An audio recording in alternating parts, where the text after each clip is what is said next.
What is aperture? Perhaps the most influential parameter of photography, aperture plays an important role in composition and setting up a shot.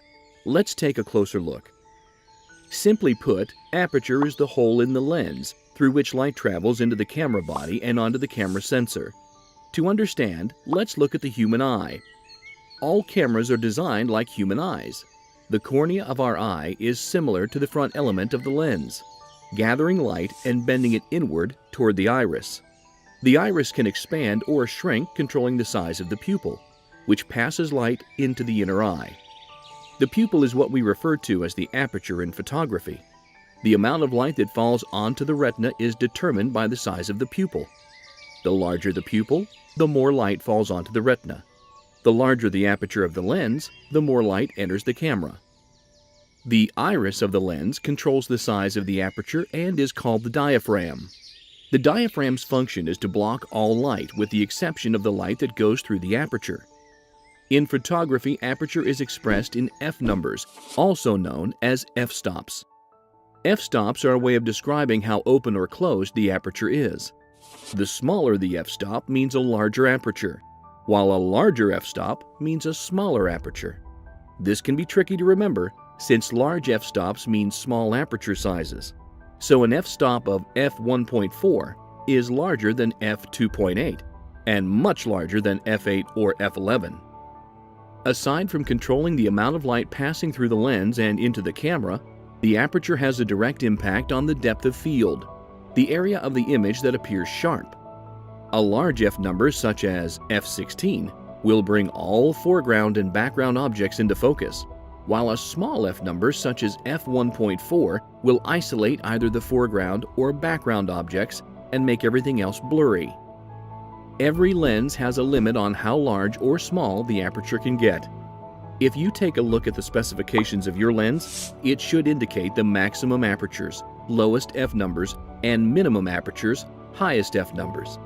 The maximum aperture of the lens is much more important than the minimum aperture because it shows the speed of the lens. Lenses with apertures of f1.4 or f2.8 are considered fast lenses because they can pass more light into the camera than, for example, a lens with a maximum aperture of f4 or f5.6. That's the reason night photography usually requires fast lenses. The minimum aperture of a lens is usually not important and should rarely be used as diffraction will cause the image to lose clarity. It is also worth noting the two types of lenses, primes and zooms.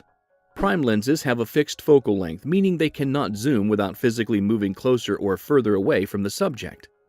Zoom lenses give you the flexibility for you to zoom in or out of an object while remaining stationary.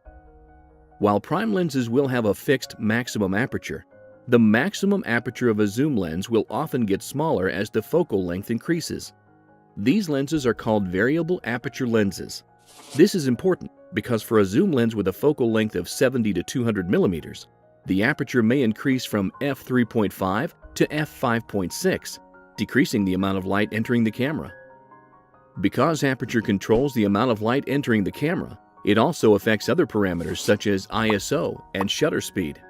A larger aperture or smaller f number will let more light into the camera, allowing you to use a faster shutter speed or lower ISO value. This is beneficial to eliminate motion blur and reduce the amount of noise that your camera will produce if its ISO gets bumped up. Faster shutter speeds can be essential in scenes with lots of motion, like sports and wildlife photography. So a fast lens can help increase your shutter speed or decrease your ISO value if your shutter speed is set to a specific value. Fast lenses are also imperative for any kind of nighttime photography. Whether you're taking pictures of the Milky Way or doing a moonlit photo shoot, large apertures will let as much light in as possible. Small apertures can be useful as well. Shooting landscape scenes requires everything in crisp focus, so smaller apertures will sharpen any out-of-focus areas that may come about. To enable manual adjustment of aperture values, set your camera to either Aperture Priority or Manual mode. Aperture Priority will let you change aperture values manually, while leaving shutter speed and ISO up to the camera's internal metering system. Manual mode lets you control every aspect of the camera, allowing you to change ISO, aperture, and shutter speed.